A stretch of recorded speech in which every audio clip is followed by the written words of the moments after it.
Annyeonghaseyo. Sige, kilalanin po natin ang inyong alma mater. Welcome to NCST. So, NCST was born in the historic and progressive city of Dasmariñas noong 1998. So, almost 26 years old na ang NCST this October. At ito nga ay pinasimulan ni Sir Emerson Bautista Atanasio, ang ating President and Chief Executive Officer. And he was just 23 years old that time nang kanyang pasimulan ang NCST. How old are you? Maybe you are 16 or 17.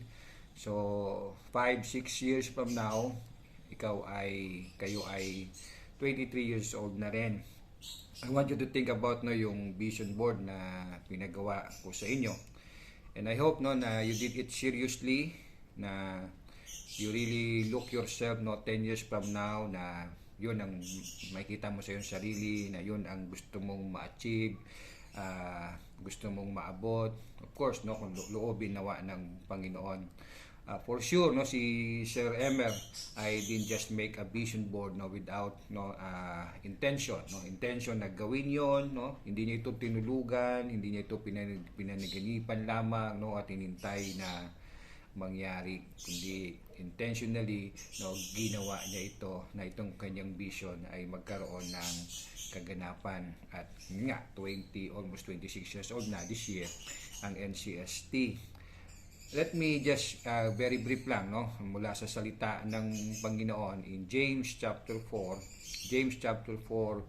verse 13 to 15. Makinig kayo sa akin, kayong nagsasabi ngayon o bukas ay pupunta kami sa ganito at ganoong bayan, at 1 taong kaming mananatili roon, mangangalakal kami at kikita ng malaki.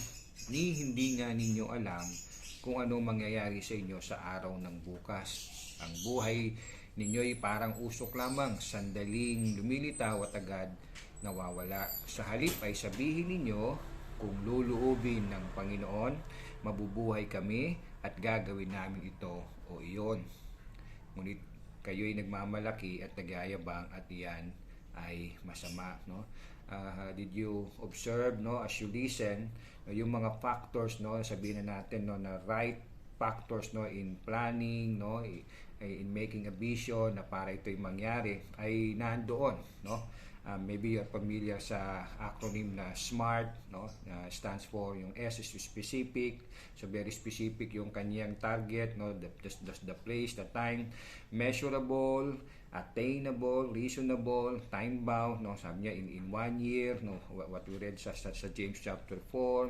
Pero may kulang, And what do you think yung kulang? Ang kulang ay wala siyang pagkilala sa Diyos, kaya siya ni-rebuke ng sumulat ng James, na si James ang sumulat. Sabi nga niya sa verse 15, sa halip ay sabihin ninyo, kung luluubin ng Panginoon, mabubuhay pa kami at gagawin namin ito o iyon. So nawa, in your vision 10 years from now, nawa, meron kayong recognition na yes, kung loobin ni Lord, tulungan ako ng Panginoon.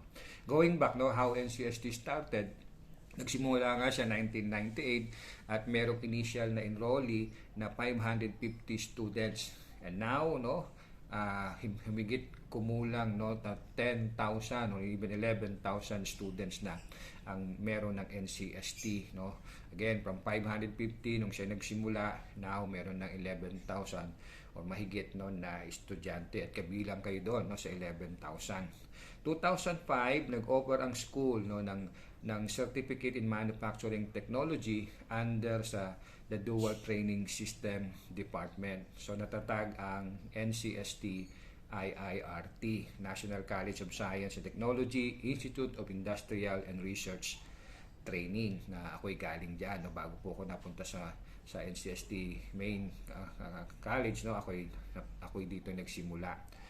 Maybe I don't know, have you heard yung DTS, Dual Training System, yung Dual Training System, ito ay kung saan ang estudyante ay tinuturuan sa dalawang kaparaanan o dalawang venue, the student is trained no in school and in the company or in the industry. So dalawa yung places no of learning no sa school and then sa company. So nagkaroon ang IIRT no ng initial enrollee o students na 18 students no noong 2005, and then nag-increase ng to 1,592 noong 2008 no. As you listen no, try to sundan nyo din yung PowerPoint no nating binigay sa inyo. And then noong 2009 ng August 1,026.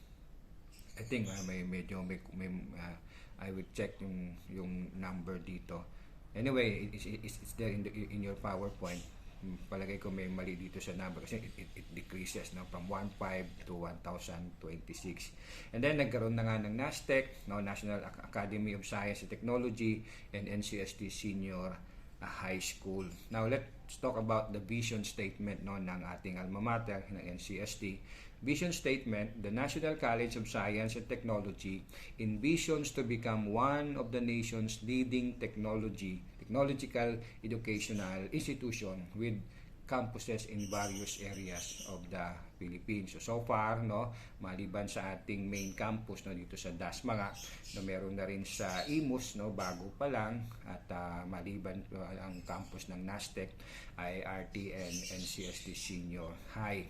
NCST, in response to the commercial and industrial sector's need of highly professional and skilled manpower, provides advanced technology and industry-based education and set standard proficiency and competency compatible to the demands of industry, enduring positive work values, competitiveness, and quality among its graduates. Now, the mission of the school.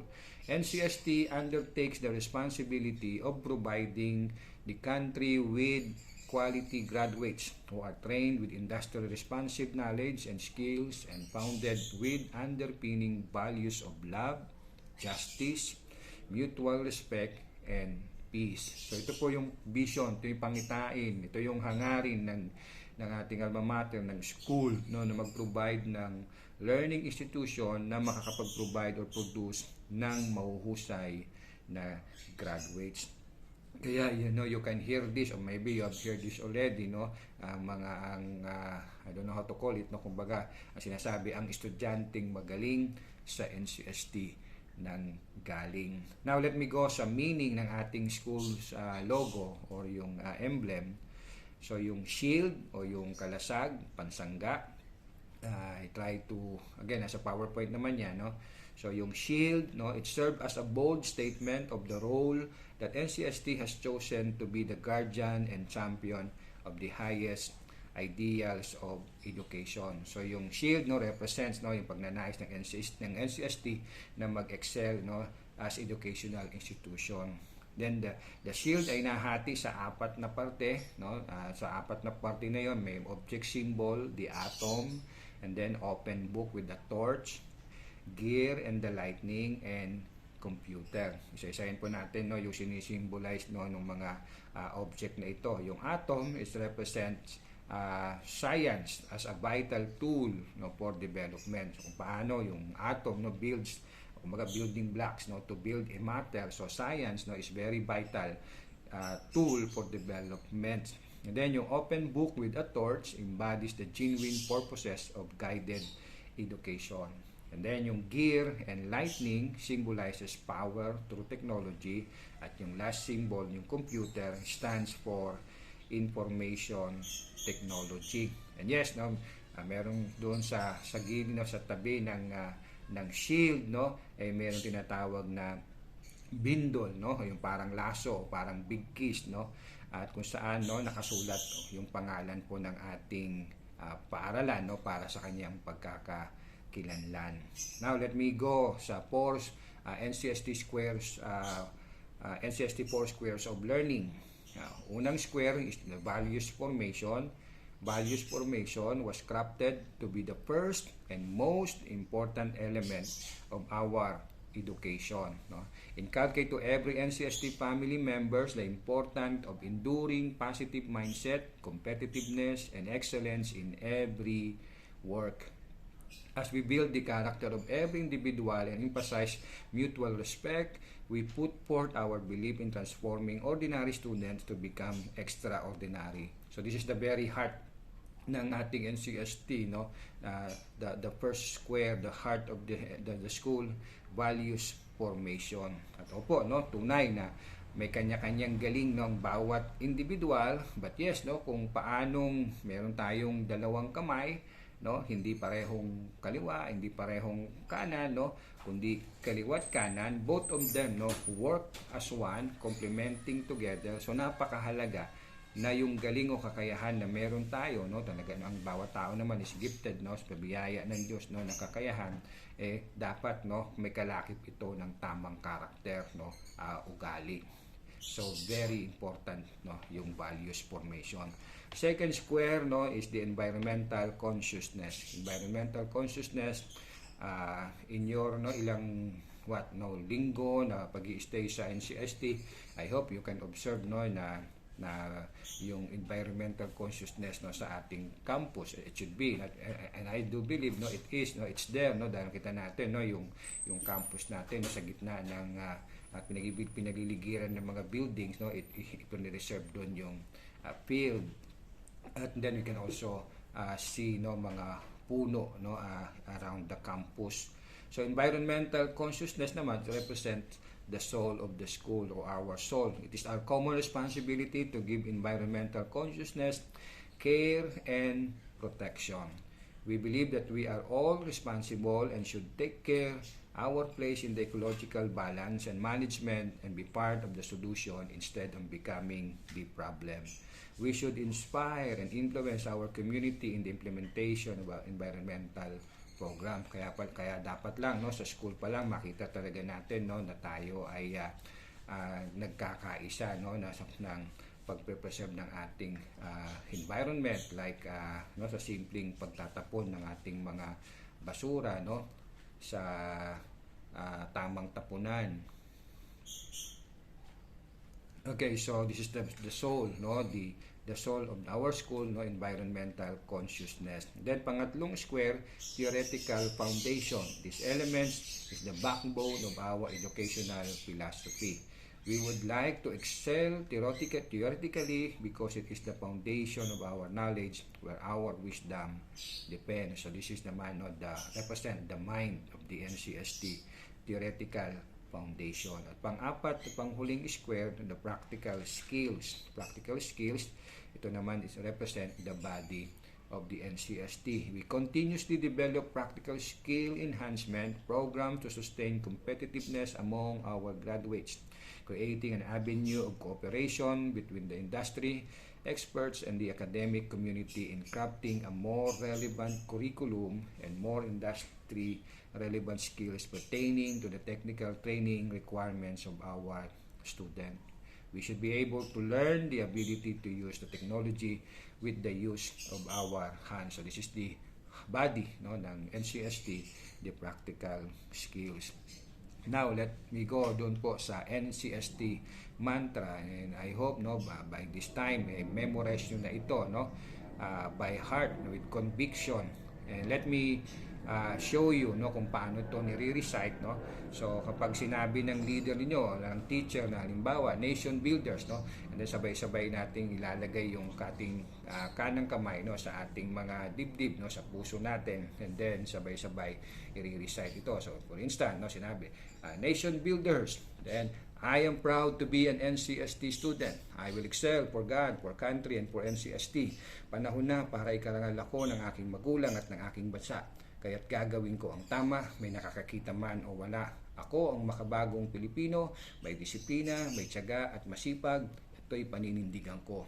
Then, pagkatapos noon, pwede na ibaba yung inyong kamay. So, with conviction, no, dapat nyo ito isaysay. And yes, no, imagine how this nation will be, itong ating bansa 10 to 20 years from now, kung ang mga kabataang tulad ninyo talagang hindi lang memoryado itong NCST mantra, kundi isinasabuhay in a daily regular basis. Ika nga, kumbaga maging bisyo na ito ng mga kabataang tulad ninyo, going back sa vision board na ginawa ninyo, nawa as you drive in achieving yung vision na yan, taglayin nyo rin itong mga katangiang ito, pagiging makadiyos, gagawin ng tama, may nakakita man o wala, may disiplina, may tiyaga, masipag, may paninindigan.